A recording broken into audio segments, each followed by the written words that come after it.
Je m'appelle Elliot. J'avais 19 ans en 1969. Mon boulot, c'était de tirer des câbles. Pas des câbles ordinaires. Je tirais des câbles dans des sous-sols d'universités américaines. Des câbles qui, à l'époque, ne servaient qu'à une chose, relier des machines qui faisaient un bruit d'enfer. Des machines énormes qui prenaient toute la taille de la pièce.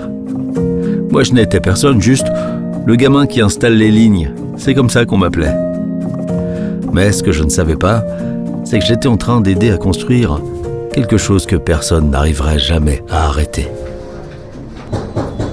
Je travaillais pour une drôle d'agence du gouvernement, l'ARPA. Là-dedans, il y avait un type que tout le monde mentionnait avec respect. JCR Leak Leader, on l'appelait Leak. Beaucoup le trouvaient étrange. À vrai dire, moi aussi. Ces gens voulaient créer quelque chose capable de survivre à une attaque nucléaire. Le but était simplement d'assurer la survie des connaissances, uniquement, pour qu'elles ne meurent pas, un peu comme les pyramides d'Égypte qui ont traversé le temps.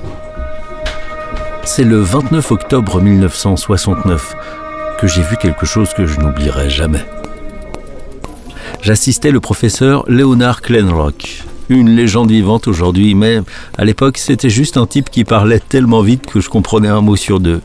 Il m'a dit « Elliot, ce câble-là, tu vas le relier à Stanford. Tu ne vas pas connecter une machine, tu vas connecter deux esprits. » Je pensais que j'avais mal compris, qu'il délirait. J'avais 19 ans. J'ai tiré un câble.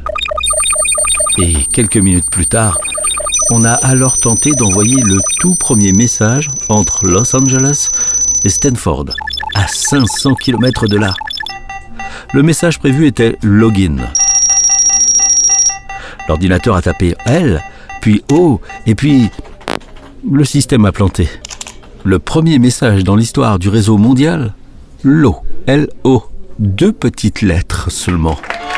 Mais tout le monde était content, parce que c'était historique, parce qu'un simple câble, ceux que je posais, venait de permettre à 2 machines de se parler à 500 km de là. Ils ont appelé ça ARPANET. Ensuite, les années ont passé. Moi, j'ai continué à tirer des câbles, toujours plus longs, toujours plus nombreux. J'ai vu les connexions s'étendre aux universités du pays, puis aux militaires, puis aux chercheurs. D'autres pays aussi s'y sont mis. En France, il y a eu Cyclade, appelé Mitranet. 1983 a été un tournant, avec un langage que tous les ordinateurs du monde comprenaient, TCP/IP, la langue universelle des machines. Ce jour-là, ARPANET a basculé dans une nouvelle ère. Puis 1989, un ingénieur britannique invente un truc fou. Pas un réseau concurrent, mais une manière de naviguer dedans. Il appelle ça le World Wide Web. 3 lettres seulement. WWW. Ce n'était plus un réseau. C'était un monde. Et nous voilà, en 2026. J'ai 75 ans, j'habite près de Denver.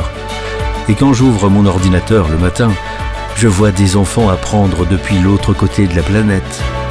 Je vois des médecins opérer à distance.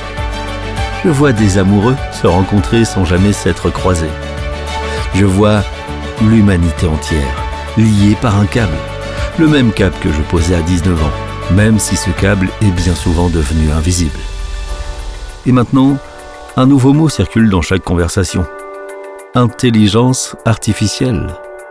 Une machine qui comprend, qui apprend, qui répond, qui réfléchit. En tout cas, c'est ce qu'on dit. Je regarde ça avec la même émotion que ce lot de 1969. Une nouvelle étape, une nouvelle promesse, ou un risque. Parfois, je me demande. On voulait seulement protéger la connaissance. On a fini par créer un monde totalement virtuel, parfois irréel.